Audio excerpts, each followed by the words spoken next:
Hello 212 students. Today I'm going to talk to you guys about selecting by attribute and talk generally about how to select things in your vector files. So first things first, when we select something, we are basically highlighting it on the map and in the attribute table. So as you can see, I selected British Columbia and the row lights up as well as the geometry on the map.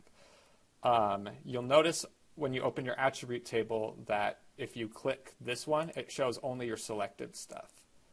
So it's jumping between Idaho, Utah, over to Colorado, and so on. You can select multiple things by holding Shift and clicking More.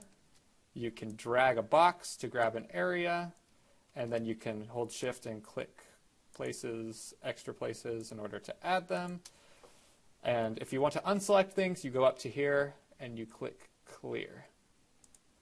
Selecting will become a lot more useful to you later in the semester when we start doing analysis on things. But for now, it's good to know just how to select and how to not select. If you want to get off of the selection tool, you can come up to here and press Explore, and it'll go back to this, where if you click on things instead, it will give you their information, basically a transcript of what their attribute table says for that particular entry. So let's say I wanted to select a bunch of things, but I wanted to select based off of criteria that is in the attribute table. Much like a definition query, in fact, it's almost exactly the same. We can use querying to select things. So you go up to here and you click Select by Attributes, and we're going to add a new expression. And you're going to notice it actually looks a great deal like the definition query because it's using a query structure to select things. So just like that, we can calibrate it based off of the attribute table. So going back to our area, let's say we only wanted to select the states that were below a certain area. We come into here, we say area, and we're going to say is less than, and let's type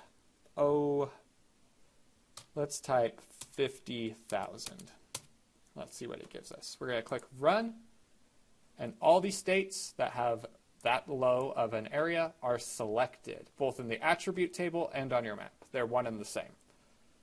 Okay, we can actually invert the clause and click Run, and it will select all the opposite ones like that.